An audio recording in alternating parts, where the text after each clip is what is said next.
Have you ever wished your business didn't depend entirely on you, that you could remove yourself from the day-to-day operations, finally work on your business, not just in it, and focus on those things that only you as a business owner can focus on? Well, you can, because I've helped countless 6, 7, and 8-figure business owners do exactly that at selfmastery.co. So in this video, I'm going to show you the most important thing you need to do if you want to redesign your business to run itself, regardless of what industry you're in. Okay, so look, your business cannot run itself if you're the one doing the tasks that are required to keep it running. And until you step out of the day-to-day and into the role you're actually meant to play as a business owner, you'll always be trapped working in the business instead of on it. Now, working on the business, that's a phrase that gets thrown around a lot, but all it really means is identifying and then spending the majority of your time on the tasks that actually move the business forward. You know, not just keep it running, okay? Not just maintaining the status quo of your business, because there is a difference and most business owners don't see it.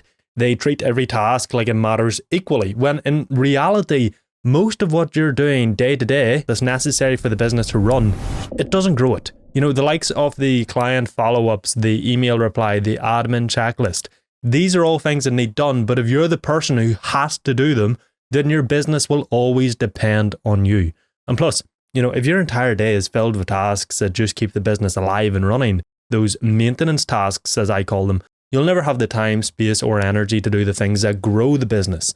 So if you contrast that maintenance work with the real work, the kind of work that doesn't scream for your attention and fucking bang down your door, but changes everything when you do it, be it, you know, building systems or redesigning a funnel that runs without you, or documenting the processes that have been stuck in your head for 6 months, or identifying a new offer, or whatever it is, those sort of things which create asymmetric impact and results. It's what we at selfmastery.co call growth work. Now, what these tasks look like for you right now is impossible for me to say in a YouTube video, but these are the tasks that, you know, build infrastructure, install leverage, grow the business, and most importantly, reduces the business's dependency on you.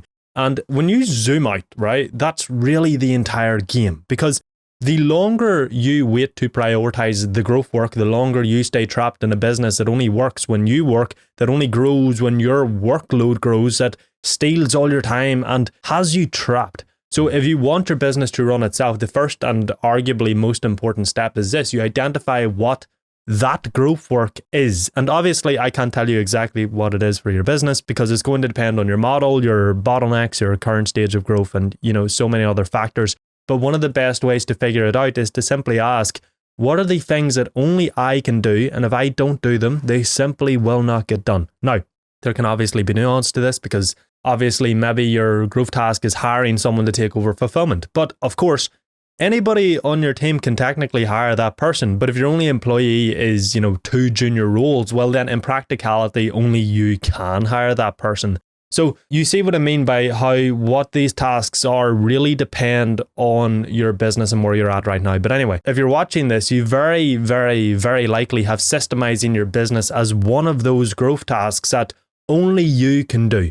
So, you know, do that. And if you want my help to systemize your business so that it does run without you, click the first link in the description below. You obviously don't need my help, but you can do it yourself. But if you want the clarity and structure to know that you're doing it right, and if you want to do it in a few weeks instead of likely never, click that link, work with me. Because, complete side point, but one of the problems I see all the time when it comes to business owners building systems and doing almost any growth task is that the likes of building systems never feels urgent enough to do right now. So you say to yourself, oh, I'll do it next quarter, but then next quarter they still don't feel urgent enough, and a year passes by, nothing's changed, your business is still dependent on you, it's still chaotic, and you're still stuck where you are. So, you know, don't let that be you, okay? Build your systems, whether you work with me or not, I don't care, just build your systems. Anyway, back to the main point of the video.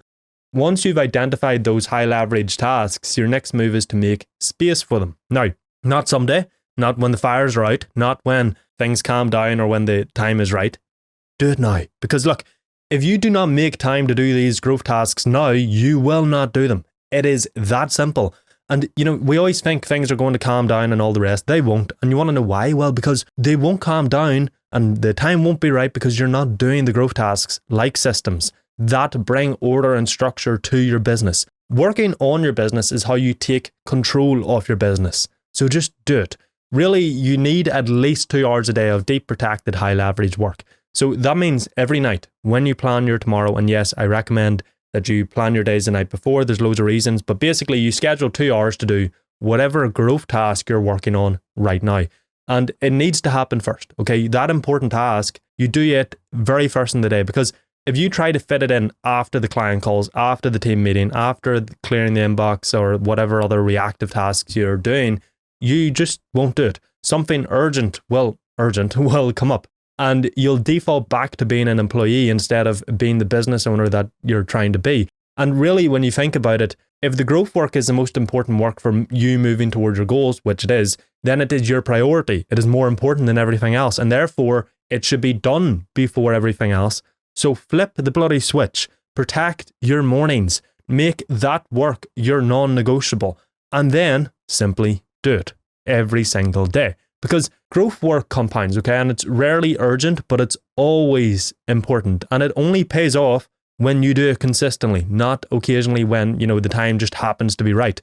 And I know this is hard. You are running a business. There's constant fires, there's emails, there's random tasks that you need to do, which, by the way, is only because you haven't done the growth work of building your systems, and your environment it's designed to pull you away from doing deep focused work. We're always distracted. So build a fortress around it. What I typically recommend to clients at selfmastery.co is to put your phone in another room, and at the very least use a tool like Opal to block every distracting app and website on both your phone and your laptop. This way you quite simply can't get distracted. And then you focus on the work, doing one task at a time. And all the reactive stuff, okay, the fires, the questions, the admin, the email, they're obviously going to pop up, because if you don't have systems, they do not go away, okay? But they can still wait even if you don't have systems, which is why at selfmastery.co, I get all my clients to use a simple tool or process or framework or concept that we call the daily wrap. And how it works is essentially when a problem, an email, a fire, or whatever comes up, instead of you dropping everything to deal with it and then, getting off schedule and never doing the important work that you plan to do because you're always putting out fires, you simply leave all those reactive tasks and problems to the final hour of your day, which is your daily wrap, and you deal with them then. What's so good about this is that you're not actually ignoring problems or avoiding them. You're simply bringing structure and control to when you do them. And if you don't control your time, how can you expect to control it, okay? And look, think about it. Every single problem and email in your business can wait a few hours and nothing will fall apart, okay? That's all you're doing here. You're just making it wait so that you can focus on what is actually important, not just what is urgent and shouts at you the loudest. And that way, you can actually do the work that matters, that helps your business run and grow more effectively the way a business should run and grow. Now, obviously, I say do a minimum of 2 hours a day for this deep work on growth tasks. Well, over time, as your business starts to run itself more and more and depends less and less on you, your hours of deep work on these important tasks can, either stay at 2 a day, or you can increase it to 8 hours or whatever you want to do. But in the meantime, until your business can run without you, you'll likely still have a ton of, in the business work to do, the likes of those maintenance tasks that are required to run the business. Obviously, to stop doing them, you have to first build your systems. So whilst you're building your systems, you have to do those maintenance tasks. So really the idea here with doing this deep work first is to work on the business first, then you can work in the business, and over time as you work on the business and build your systems and do whatever, you can work in the business less and less. But for that to happen, you have to first work on the business, which is why it's more important. It's why we do it first and essentially split your day into two, where you do the business owner work first, then the employee work second. And when you do this, you start to build the machine. And that's the moment that your business begins to transition from owner-led to system-led. Because, let's be honest, right? Most businesses grow because the founder is relentless. They're smart, they're driven, they're stuck in the weeds of every project, they're pushing every project forward. And at a certain level, this obviously works, okay? Of course it works, but it's the difference between growing a business and scaling a business. Growing just means doing more and more and more. It's very resource driven and resources are limited. Scaling is about leverage, doing the right things, not more things. And at a certain point, growing a business with more of your effort fails because you're holding up an entire company. And as that company grows, the complexity grows, the weight on your shoulder grows, and eventually it's just going to collapse, okay? It's not going to work very well. And if the growth still relies on you, your effort, your decisions, your availability, then your business has a ceiling. That ceiling is you. So system-led scaling is the change or shift that you need to make. It's where marketing works without you writing every word. It's where delivery happens without you holding the client's hand every step of the fucking way. It's where operations don't collapse when you take a vacation. Now, how far you take this, it's entirely up to you, okay? Maybe you enjoy marketing. You want to keep doing it. That's completely fine. You can. But this is when the business becomes scalable, not just growth oriented. But how do you actually shift to system-led scaling? Well, you obviously have to make time for the growth tasks like we've talked about, but then you have to map your systems. So you have marketing, sales, operations, and finance. I apologize if you watched any of my other videos. I talk about this in basically every single one, but it's so important. Each of those functions is made up of repeatable tasks, predictable outcomes, and assignable responsibility, okay? And when you take the time to map it all out like I've showed in previous videos, every function, every task, every owner, okay, you map that all out, you start to see the dependencies. You realize where you're still involved, what relies on you, and more importantly, where you should not be. So you can then delegate, you can then document, you can eliminate, you can automate. You stop solving the same problems over and over again. Your business relies less on you. And instead, what you do is you build the systems that solve the problems for you, and bit by bit, piece by piece, the business starts to detach from you, and suddenly your role shifts from being an employee to being the business owner, the CEO that you're trying to be. And the best part is that you don't need to get this perfect at all, okay?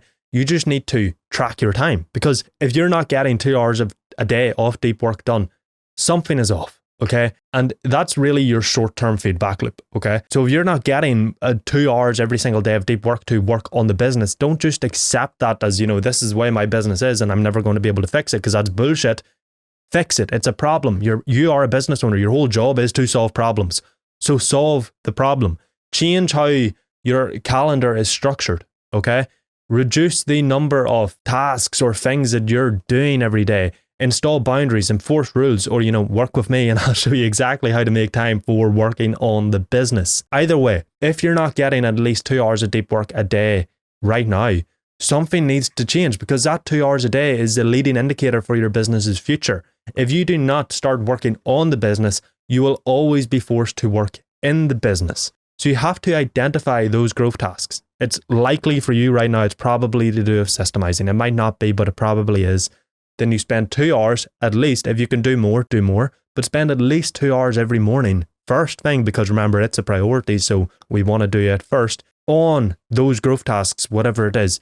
And eventually, your business starts to depend less and less on you, especially if that growth task is building systems. And if you're not hitting that 2 hour a day deep work threshold right now, you're simply not putting in the effort and time required to redesign your business to run itself and to operate how a business should run. But if you can protect it, if you can create space for it, commit to it and build around it, that's when the fucking game changes. That's when the systems come together, because you're actually putting in the time to build them. Like, you're not going to get systems from magic, okay? Systems don't just magically appear. Projects don't just magically move forward. Somebody has to work on them. And certain tasks, depending on your business structure, require you as the business owner to do them. Building systems is one of them. Moving big projects forward is likely one of them, unless you have a complete team of managers. Now, if you want a full breakdown into how to build a business that runs itself and how to systemize and all the rest, click the video on screen now and I'll show you exactly how to do that.